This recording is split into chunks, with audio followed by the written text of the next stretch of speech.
A single heartbeat. That is the difference between an empire standing and an empire falling. Throughout human history, while armies marched and generals drew maps, a different kind of war was being fought in the shadows: assassination. The word itself conjures images of hooded figures and silent kills, but the reality is far more chilling and far more complex than the legends suggest. It is not just about murder, it is a surgical strike on history itself. Today, we strip away the Hollywood myths. We travel from the mountain fortresses of Persia to the feudal villages of Japan and into the cold, concrete heart of the Soviet Union.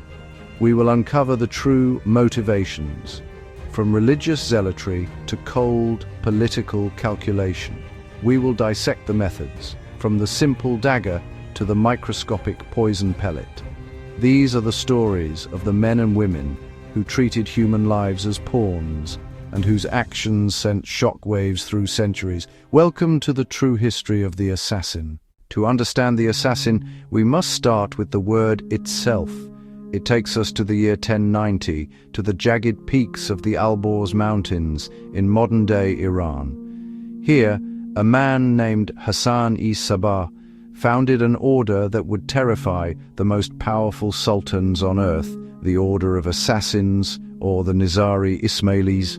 History, written largely by their enemies, the Crusaders and the Sunnis, called them Hashashin, alleging they were drug-addicted killers fueled by hashish. Modern historians, however, debunk this. They were not drug addicts, they were fidai, those who sacrificed themselves. The Nizari state was small. They couldn't field an army to fight the massive Seljuk Empire. So, Hassan-i-Sabah invented asymmetric warfare. His method was psychological terror. His agents didn't kill in the dark. They killed in broad daylight, often in mosques or crowded markets, ensuring maximum witnesses. Their most famous tactic wasn't murder, but the threat of it. The Sultan Sanjar once woke up to find a dagger stuck in the ground beside his bed with a note: "If I wished the Sultan ill, that dagger which was struck in the hard ground would have been planted in his soft breast." The Sultan made peace immediately.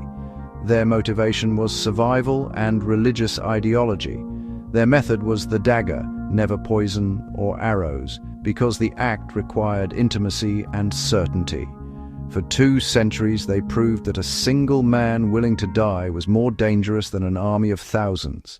While the Hashashin sought publicity, our next subject sought invisibility. We crossed the Silk Road to feudal Japan, to the provinces of Iga and Koga. Enter the Shinobi no Mono, the ninja. Forget the black pajamas and movie magic. The historical shinobi were not warriors who fought in open combat. They were the opposite of the samurai. In a society obsessed with honor and face-to-face duels, the shinobi did the dirty work that the samurai class needed done but couldn't be seen doing. Their greatest weapon was hensojutsu, the art of disguise. A shinobi was more likely to look like a wandering flute player, a Buddhist monk, or a farmer than a masked killer. Their primary job was espionage, gathering intelligence, mapping castles, and spreading rumors. But when assassination was required, their methods were ingenious. They utilized the architecture of Japanese castles against their targets, hiding in the crawl spaces above ceilings or below floorboards, sometimes waiting for days without moving, breathing through a bamboo reed. There is a legend of a shinobi who hid in a feudal lord's latrine, toilet pit for days, waiting for the moment the lord was most vulnerable to strike with a spear from below. This wasn't about glory, it was about pragmatism. The shinobi were eventually crushed by the unifier Oda Nobunaga, who burned their villages to the ground. But they left behind a legacy, that warfare is not just about strength, but about information, deception, and using the environment as a weapon. As we move into the modern era, the motivation shifts. We leave behind religious sects and feudal clans. The 19th and 20th centuries gave birth to the political assassin. This was the age of anarchism and nationalism. No single act of assassination illustrates the geopolitical tremor better than Sarajevo, June 28, 1914. The group was the Black Hand, a secret military society committed to Serbian unification. The assassin was a sickly 19-year-old student named Gavrilo Princip.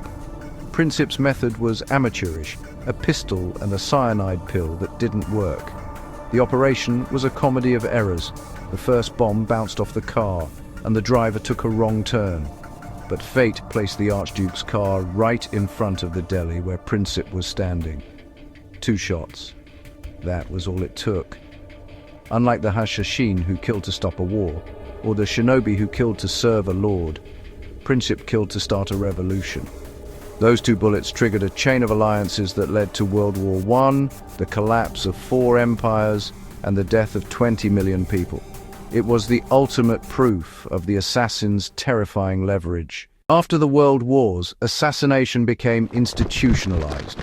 It moved from the hands of angry students to the laboratories of superpowers. During the Cold War, the CIA and the KGB turned assassination into a science.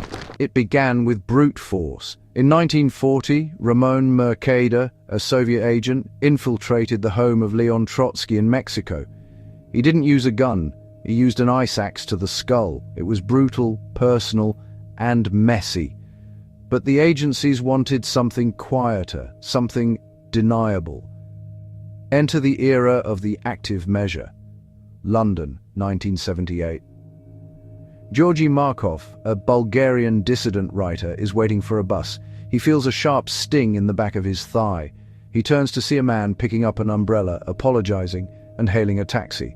Markov died 3 days later. During the autopsy, doctors found a platinum pellet, smaller than a pinhead, drilled with tiny holes containing ricin, a poison with no known antidote.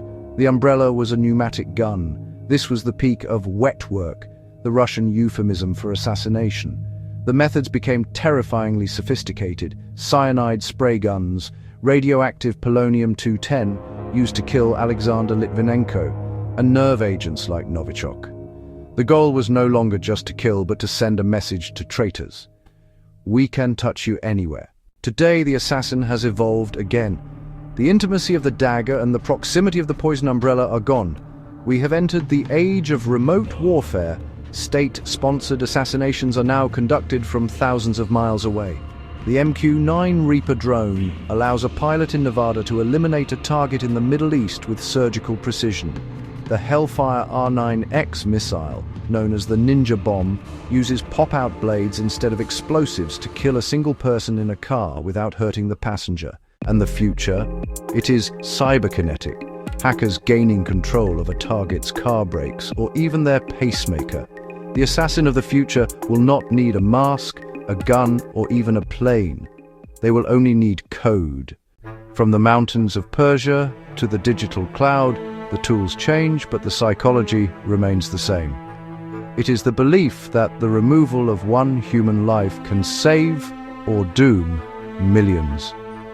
Assassins are the punctuation marks of history, periods that end eras, commas that pause peace, and question marks that leave us wondering, who is truly pulling the strings? If you enjoyed this journey into the shadows, strike that like button and subscribe for more unmasking of history's darkest secrets. Until next time.